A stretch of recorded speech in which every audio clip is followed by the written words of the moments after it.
Hello and welcome to day 6 of this adventure. I had a really fascinating day.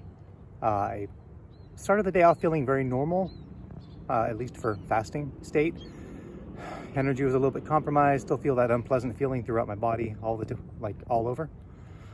Not so much in my gut now that I think about it, but pretty average compared to the last few days. No better, no worse. But as the day went on, I actually had a period this afternoon where I felt, I would say, normal, refreshed. The unpleasantness was backing off.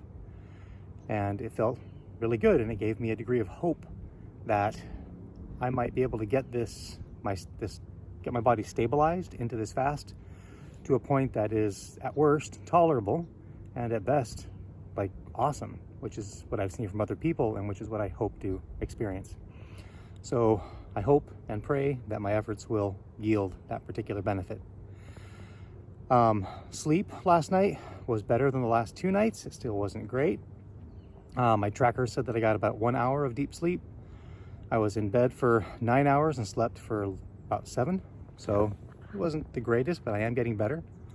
I think it's mostly the discomfort that keeps me from really getting into a good deep sleep. Water, critical. I'm still taking the supplements, and compared to last time, the difference is huge. Again, last time when I would stand up too quickly, I would get close to, I'd lose complete vision, and it would take a while to stabilize as I held onto a wall and tried not to fall over. I haven't experienced anything like that this time. And I've noticed a couple of times where the lightheadedness is picking up. If I increase the amount of electrolyte supplementation, it goes away almost completely, sometimes 100%. So the lightheadedness, in my experience, is definitely related to electrolyte supplementation. Sleep, water, feeling good. Yeah, that's the beginning, day 6. As I've mentioned before, I don't feel completely confident, despite my desire to do this, that I can and will complete this all the way out to the natural return of hunger. I still have voices in my mind that detract from it, that tell me I can't do it, or that I will just simply run into a point in the future where I can't do it. If that's the point, if that happens, I wouldn't call that a failure, but it's not something that I need to worry about. I remember a quote. It says, "The only limitation is that which we set up in our own mind." And I find myself setting up limitations, trying to tell myself that I cannot, will not be able to, should not, or don't want to. That's a big one, because this hasn't felt real good for the first 6 days.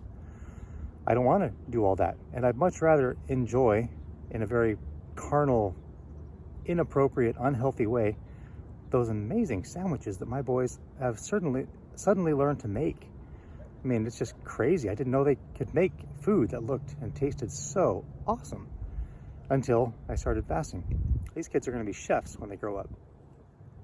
I spent a good amount of time in my journal today, reading through my journals from the last fast at this point and nearby, and discovered that I really am doing a lot better this time. The primer was huge, and the control of mind is huge.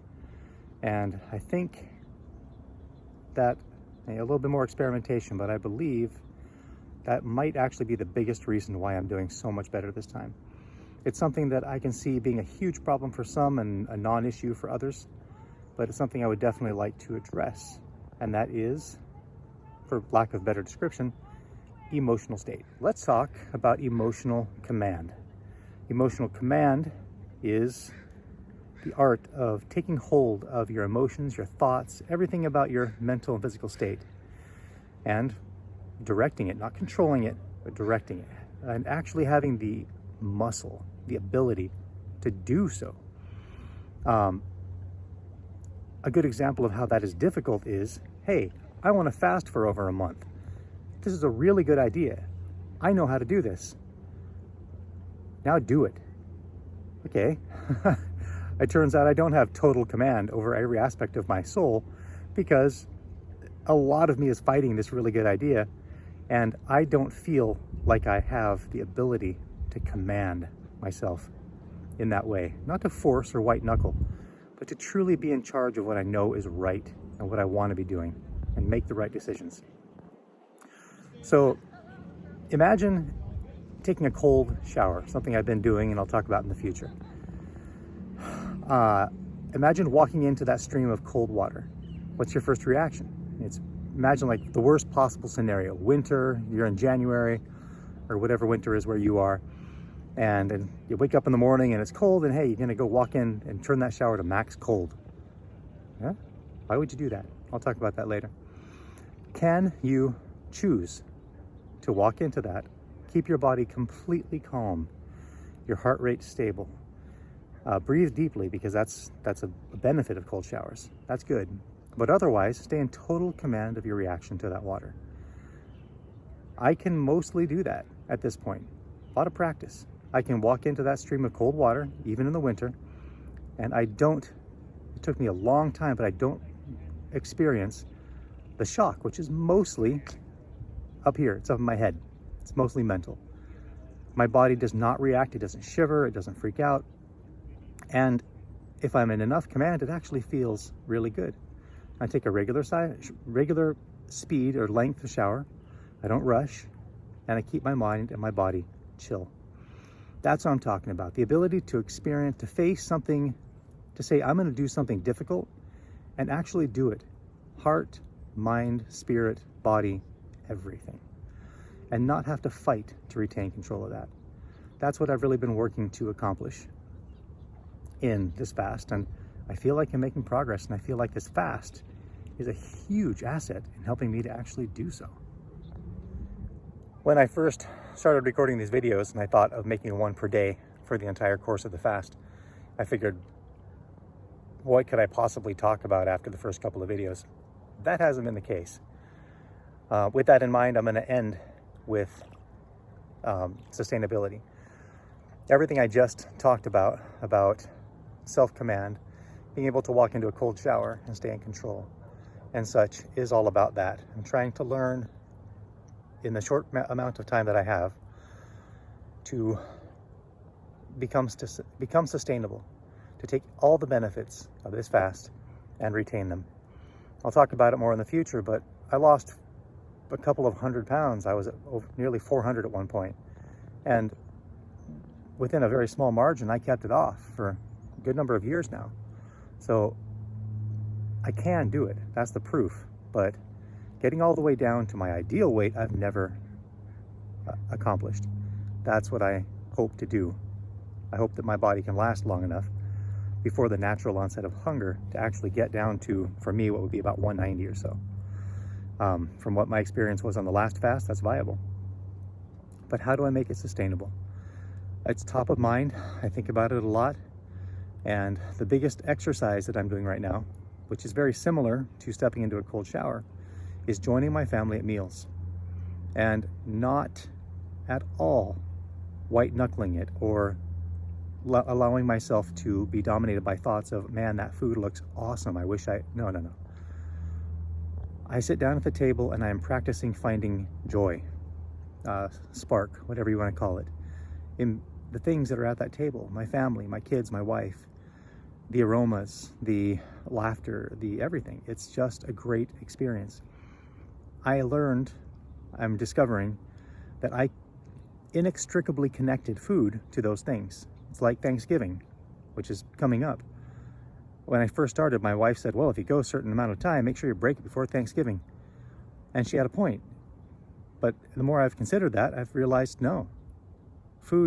Thanksgiving is not about food. Not only, that's part of it for sure.